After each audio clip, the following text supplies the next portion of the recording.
Hello everyone, welcome to the market outlook for the week. Gaurang Shah here from Geojit Financial Services, and as I speak to all of you all this Monday morning at around about 10:15, markets have recovered from the last week's choppiness post the budget and has managed to make a new lifetime high on the Sensex Nifty. Bank Nifty is also in the positive, trading in the positive zone. Before I go any further, let me give you certain levels on the Sensex Nifty, Bank Nifty, Rupee Dollar and crude oil. Sensex is up about 290 points. 81,620 is the level on Sensex. Nifty up about 75 odd points. 24,910 is the level on Nifty. That is Nifty Spot. And Bank Nifty up 530 points. 51,830 is the level on Bank Nifty. Rupee dollar and crude oil, slight bit of strength in the rupee against the dollar, 83.72 rupees to a dollar with a strength of 0.01 paisa. And on the crude oil front, the Brent and NYMEX elevated level, $81.44 to a barrel is Brent, $77.37 to a barrel is NYMEX.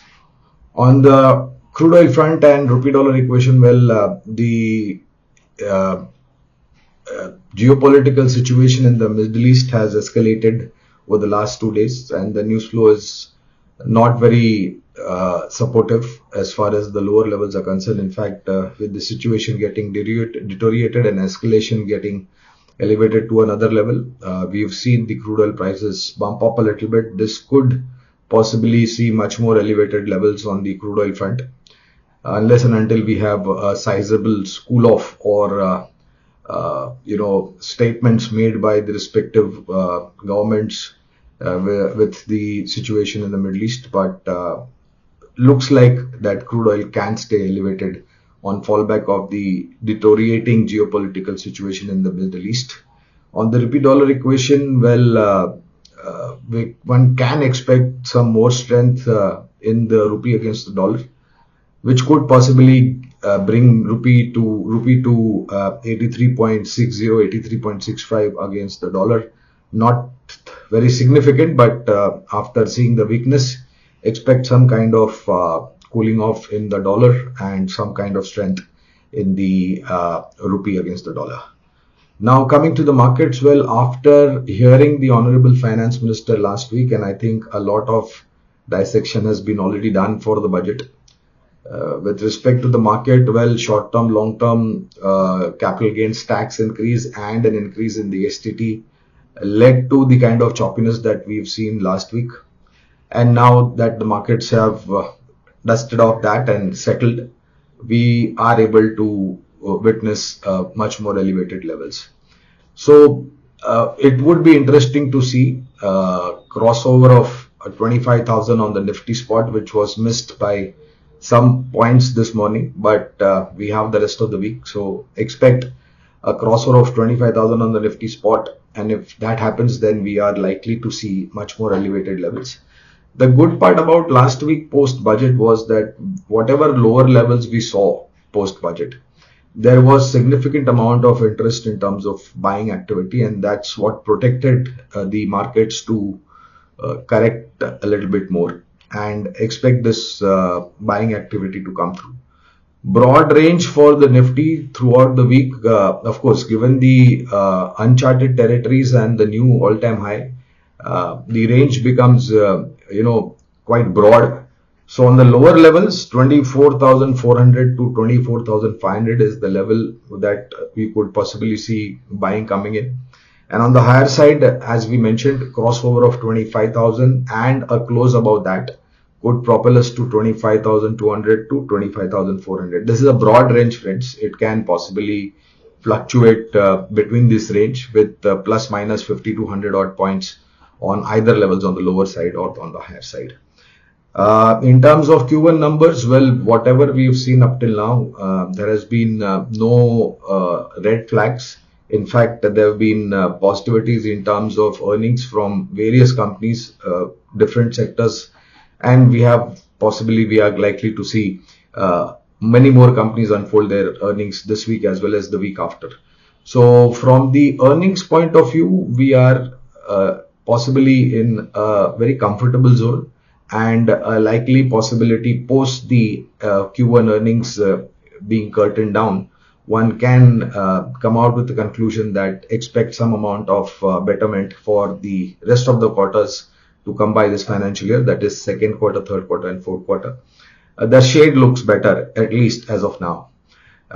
In terms of the sectorial, I think, announcement made with the budget, uh, aquaculture, fisheries, and shrimp culture was something which was not expected, but an announcement has propelled some of the stocks in the relative sector to a higher level. Uh, Duty cut on gold, silver, and platinum has also led to some kind of cool off in the precious metal prices. But if the dollar prices have to move up, then expect the rupee prices for precious metal also to move up to a certain extent. Rollovers last week that we saw from July to August, well, the overall rollovers were in line with what the estimates were and possibly indicating long rollovers to the month of August can give some kind of support to the markets. So broadly speaking, I think thematically, autos, banking, financials, banking, both in fact, public sector bank as well as private sector banks, strong NBFCs. We've seen some really good numbers. Asset quality has been improving for certain financial companies and NBFCs, and this could possibly propel on the higher side. The credit demand trends, the outlook that has been given out by most of the banks, financial institutions, and NBFCs has been very, very strong. In fact, some companies have come to the market to garner funds, indicating that they are expecting credit demand to be at an elevated level. So, autos, banking, FMCG companies, the push that was given in the budget for consumption could have a translation effect on FMCG companies as well. So overall, remain optimistic, but since we are in uncharted territory, I think you can have days of profit booking. Either this could be a weak opening, but by the time we close the trade, we could regain some lost ground, or start would be healthy and possibly a sell-off during the day, and then absolutely flat close.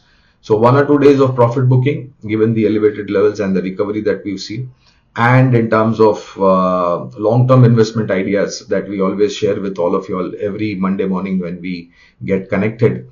Well, there are two of them today. One is from the metals pack and the other one is from the public sector bank. Both are recommendations from a long-term point of view, and these are not short-term BTST, STBT, or medium-term kind of investment ideas. These are long-term. So the first one from the metal pack is Hindalco. We have seen improvement in terms of input cost. Profit margins have been improving, and consumption as far as aluminum and copper is concerned has shown signs of elevated levels. Operating efficiencies could possibly better the bottom line, that is net profit margin. This is what our expectation is. And the infrastructure push that has been given by the government helps both commodity related sectors, that is cement as well as metal. So expect Hindalco to perform well. Novalis has been contributing quite smartly to the balance sheet, and this contribution could possibly gain much more momentum. So the first investment idea is Hindalco. The second one is a rather a weak performing name in the public sector bank, but since last financial year, third quarter onwards, the numbers for this particular bank has been improving. I'm talking about Punjab National Bank, PNB. We saw over the weekend, we saw the numbers come out for PNB, and they were much better than what we've seen up till now. And in fact, the commentary from the management of PNB is that this improvement is going to change the financials of the bank and the balance sheet, with net and gross NPA coming down, net interest income improving, margins improving, and more importantly, provisionings coming down will have a very strong positive effect on the balance sheet as we go into the earnings for this particular name, Punjab National Bank, second, third, fourth quarter and this financial year.